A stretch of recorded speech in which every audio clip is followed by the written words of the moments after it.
There's nothing more fragile than a man's ego, and sometimes the best way to break it isn't through arguments, insults, or proving yourself.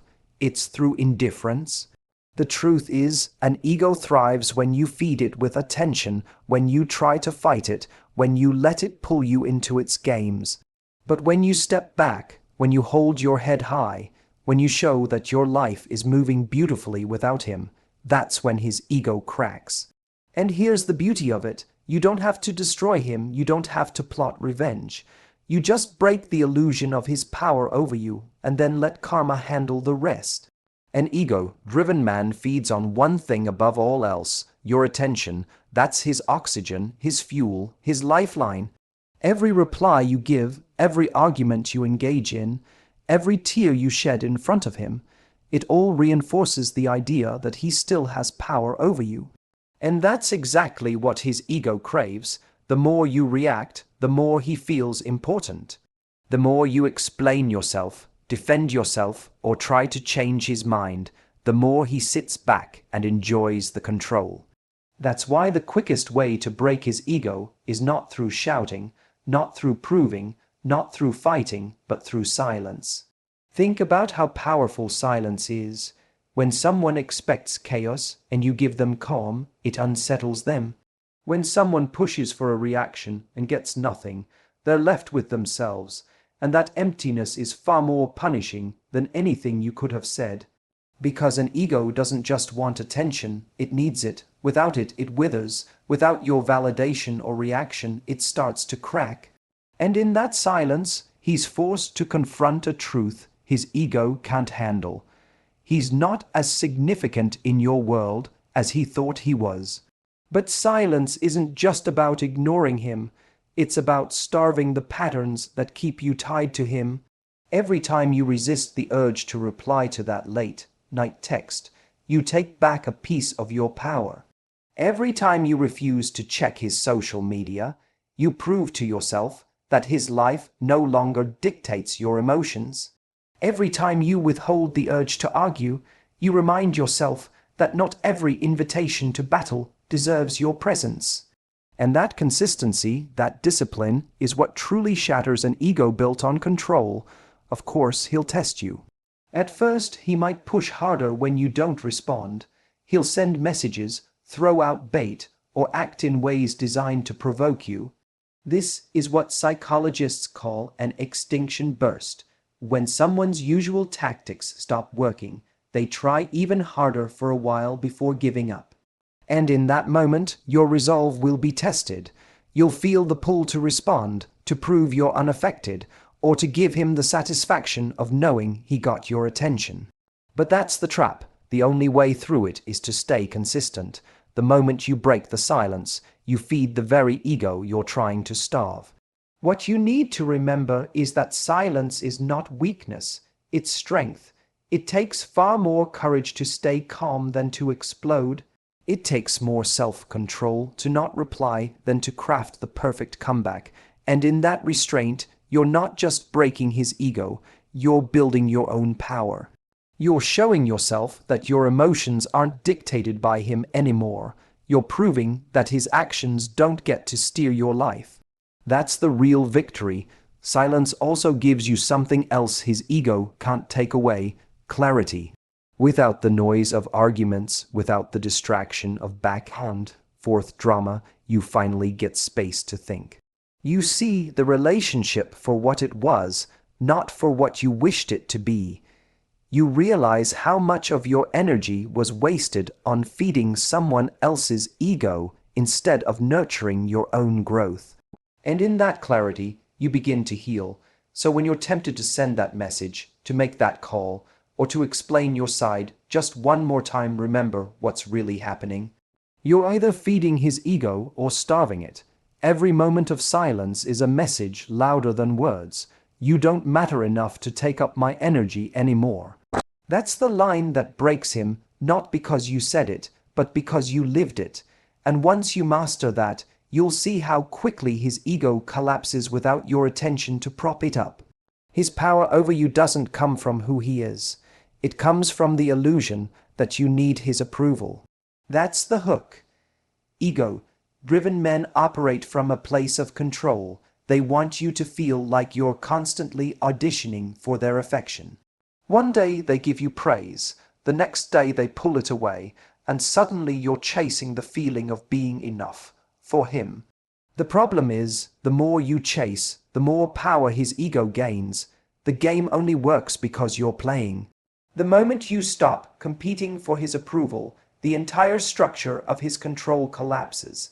It begins with recognizing how subtle this dynamic is.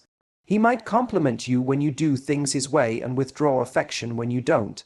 He might make you feel like other women are somehow a threat, so you push harder to secure your place. Or he might give just enough to keep you hooked, never quite letting you feel safe in the relationship. That uncertainty is deliberate. It keeps you striving, performing, proving. And while you're caught in that cycle, he sits in the position of power, feeding his ego with every ounce of effort you give. But here's the truth. You were never meant to compete. You're not supposed to fight for crumbs of affection or jump through hoops to be seen. The moment you recognize that you are the prize, not the contestant, everything shifts. You stop asking, "Am I enough for him?" and start asking, "Is he enough for me?" That single change in perspective breaks his ego at its core, because it takes away the stage he built for himself. Without your competition, there is no game. Breaking that cycle doesn't mean you play colder or harsher. It means you play smarter. You stop showing up where he expects applause. You stop bending your boundaries just to keep him happy. You stop reshaping yourself into whatever version of you he finds acceptable this week. Instead, you stand firm in your standards, your values, and your self-worth. That kind of strength is kryptonite to an ego that thrives on control, because suddenly he's no longer the one deciding your value. You are. Of course, he may not like this shift. He may test it, push back, or try to guilt you into proving your loyalty again. But remember, every attempt is just him trying to drag you back into competition. And the more you hold your ground, the clearer it becomes. His approval was never worth the chase. Because approval that can be dangled, withdrawn, or weaponized was never real in the first place.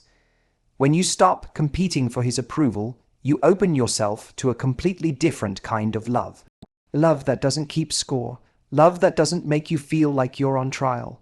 Love that celebrates who you are instead of testing whether you're good enough. And even more importantly, you open yourself to self-respect. You stop living in reaction to his whims, and you start living in alignment with your own worth. Nothing breaks an ego faster than realizing you don't need it. When he sees that you're no longer playing the game, that you've stepped off the stage and taken your crown with you, he's left with nothing to feed on. His approval, once his greatest weapon, becomes irrelevant to you, and in that moment, the control he thought he had dissolves. The ultimate act of power is walking away from the contest he created and recognizing you were never meant to be a competitor. You are the prize you always were, and when you embrace that, his ego doesn't just crack, it crumbles. Nothing bruises an ego more than being replaced by your happiness. The kind of man who thrives on control and attention often believes that you'll stay stuck on him, replaying memories waiting for closure. He convinces himself that he is unforgettable, that no one could possibly move forward without him. So when you show that your life not only goes on but flourishes, it shakes the foundation of everything he believes about himself. Your joy becomes the loudest message, and it's one he can't ignore.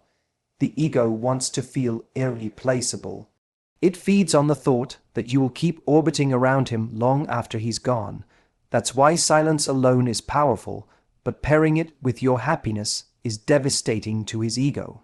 Because then it's not just the absence of your attention, it's the presence of your growth.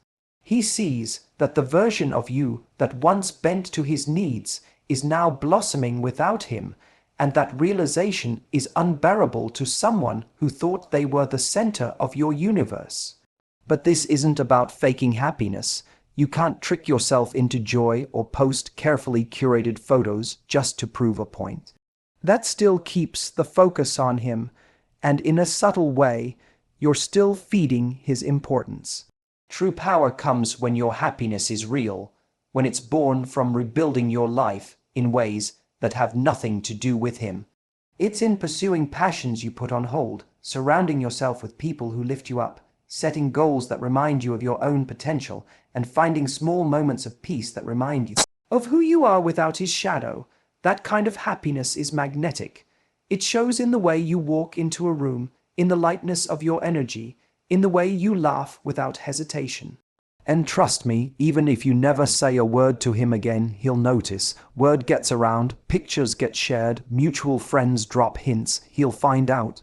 And when he does, it hits harder than any speech you could have delivered, because he has to sit with the truth that you didn't just survive without him, you thrived. There's also something deeply healing about shifting the focus from breaking his ego to building your joy.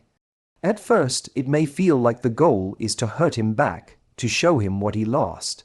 But over time, you'll notice that your happiness stops being about him altogether. It becomes about you reclaiming your power, living a life that excites you, and finding peace in knowing you don't need his validation to feel complete. That's when you know the transformation is real, when he's no longer the reason you smile, but just a forgotten chapter in a much bigger story. And here's the irony. Nothing makes someone question themselves more than realizing they weren't as unforgettable as they thought. The fact that you can move forward with joy without a trace of bitterness is what truly bruises the ego. Because anger still acknowledges their importance, but happiness erases it. It rewrites the story from one of pain to one of freedom, and that's a story his ego can't control.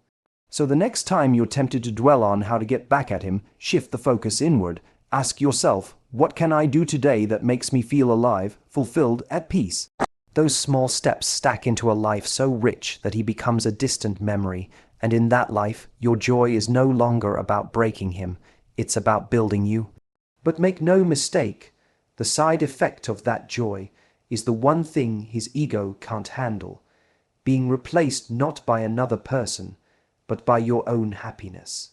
The most overlooked way to dismantle someone's ego is through boundaries. An ego thrives when there are no limits, when someone can walk in and out of your life as they please, when they can cross lines without consequence, when they can push and still expect you to bend.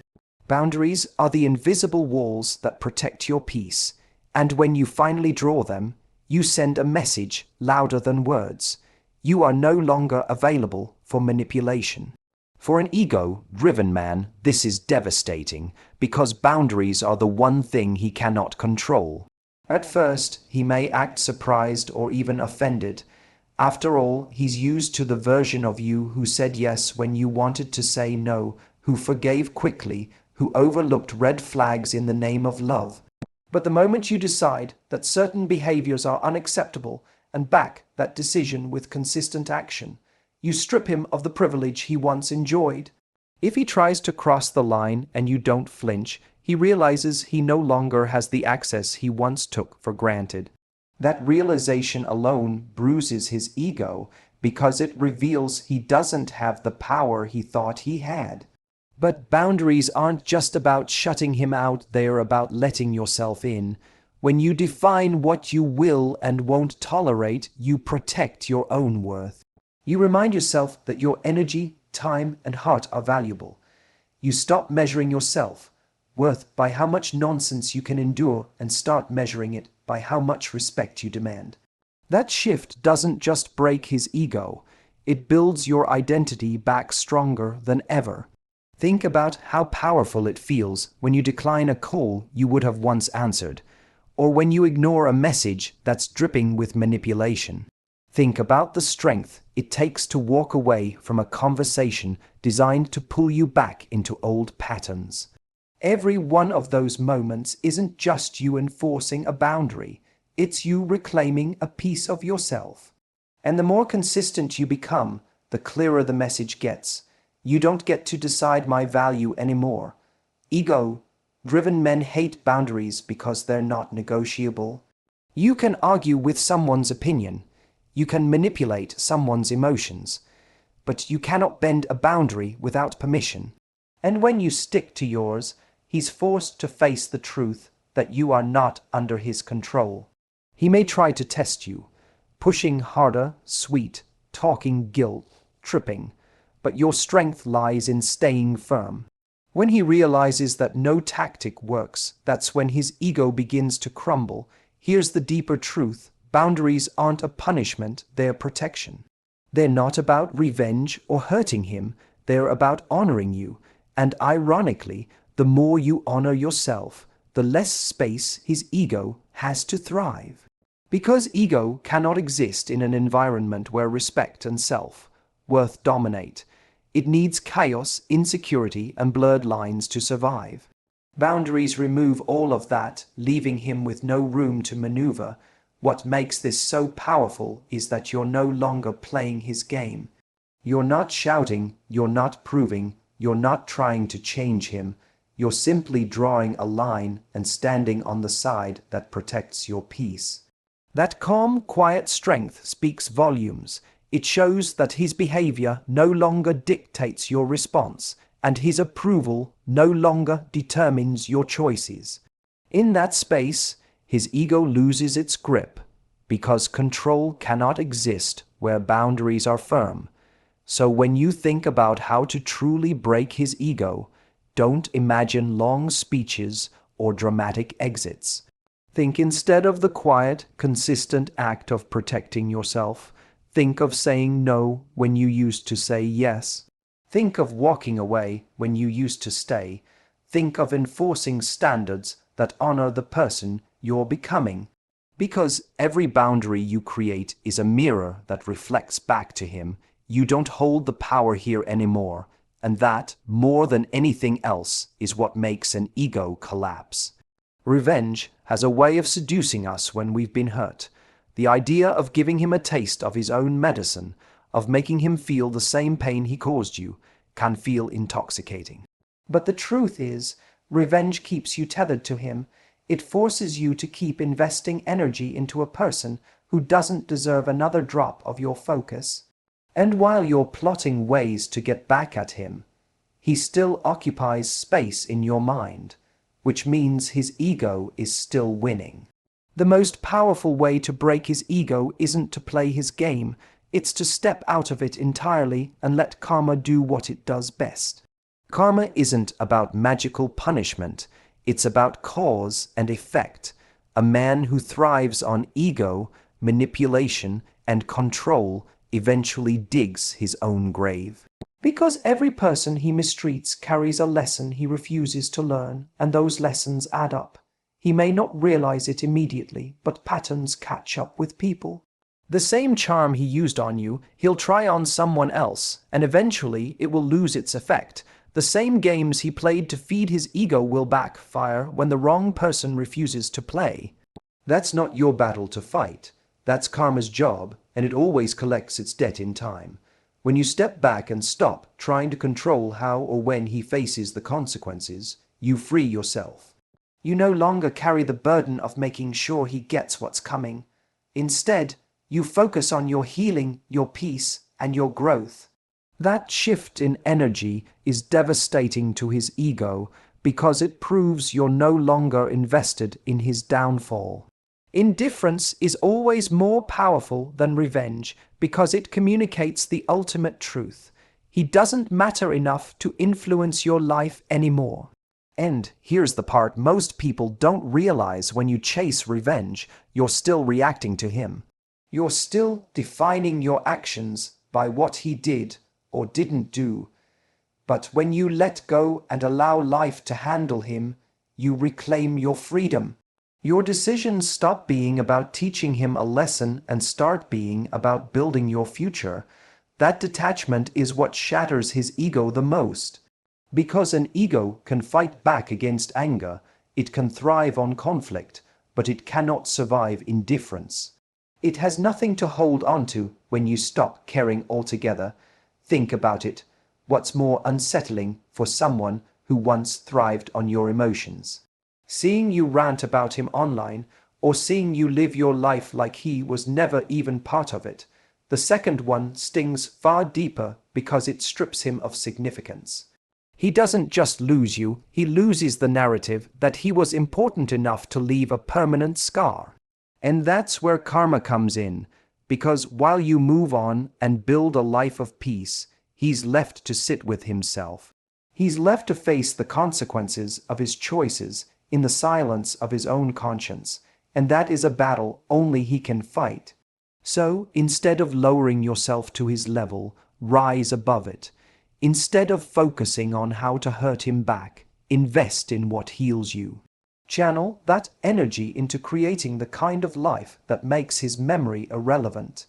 Because while you're building, while you're thriving, while you're smiling without him, karma is already working behind the scenes. And the best part is, you'll never need to see it happen. You won't need to witness his downfall to feel satisfied, because by then, you'll be so far ahead that his struggles won't even register on your radar. The real revenge is not in watching him fall, it's in living so fully that his absence becomes insignificant. And the real justice isn't what you do to him, but what life does for you when you choose peace over pettiness. That's how you break his ego, not with anger, not with revenge, but with the calm certainty that karma never misses. The greatest transformation comes when you redirect all the energy you once spent on him back into yourself. An ego-driven man often thrives because you pour so much of your focus, attention, and emotional energy into him that you forget about your own growth. You become so entangled in proving your worth, fixing the relationship, or managing his moods that your own dreams, passions, and peace take a back seat. Breaking that cycle means making a conscious decision to reclaim that energy and invest it where it always should have been, into building the best version of you. Self-investment is not just about spa days or surface-level distractions. It's about rebuilding your foundation. It's choosing to focus on your career, your health, your passions, your friendships, and your inner peace. It's about asking yourself what makes you feel alive outside of a relationship, and then running toward it with everything you have. When you do this, you create a kind of energy that is undeniable. You become magnetic not because you're trying to prove anything to him, but because you're genuinely fulfilled. And nothing bruises an ego more than realizing that your glow has nothing to do with him anymore. When you channel your energy into yourself, you start to rebuild your confidence from the ground up. You remember the things you set aside while you were caught up in him, maybe hobbies you loved, goals you abandoned, or friendships you neglected. Picking them back up isn't just a distraction. It's a declaration that your life is richer than any relationship that tries to diminish you. That kind of energy cannot be faked, and it creates a ripple effect in every area of your life. Suddenly, you're not chasing validation. You're radiating it from within. This shift also changes the way you carry yourself. When you invest in yourself, you walk differently, you speak differently, you set higher standards for how people treat you. You stop tolerating behaviors that once slipped past your boundaries because you're too busy honoring yourself. That quiet, steady strength is something an ego cannot compete with. Because while he may try to shake you, he quickly realizes you're rooted too deeply in your own worth to be moved. And here's the beautiful twist. Self-investment makes you forget about him naturally. You don't have to force yourself to block out thoughts or memories because your mind is now occupied with building, creating, and experiencing new things. Life becomes so full that there's no space left for him. And that is the ultimate erasure, not pretending he never existed, but living in such a way that his existence no longer has meaning in your story. From his perspective, nothing is more threatening than being forgotten. An ego can handle anger, it can handle arguments, it can even handle heartbreak, because all of those still give it attention. But it cannot handle being erased from relevance, and that's exactly what happens when you pour into yourself instead of him. He becomes a footnote while you become the headline of your own life. The irony is that by focusing entirely on yourself, you accomplish the very thing most people try to force. You break his ego without even trying. He doesn't see you chasing, doesn't see you competing, doesn't see you proving. Instead, he sees you rising, and that is something he cannot take credit for. The realization that you're happier, stronger, and more radiant without him is the quiet truth that cracks his illusion of importance. So the most powerful move you can make is not about outsmarting him, punishing him, or proving him wrong. It's about redirecting your energy into you so fully that his memory fades into the background noise of a life you've outgrown. That's not just breaking his ego, that's breaking free. At the end of the day, breaking his ego was never really the goal. The real goal was breaking free from the grip it had on you. His ego thrived as long as you gave it attention, bent to its rules, and stayed stuck in its game. But the moment you chose silence, boundaries, happiness, and self-investment, everything shifted. You no longer fed his importance, you reclaimed your own. And that's the part people often miss. The sweetest justice isn't revenge, it's indifference. It's not in proving to him what he lost, but in living so fully that he isn't even a factor anymore. Because karma always catches up, whether you witness it or not. Life has a way of teaching people the lessons they refuse to learn. But you don't have to be the teacher, you just have to be the student of your own growth. So remember this, his ego breaks not when you fight harder, but when you stop fighting altogether.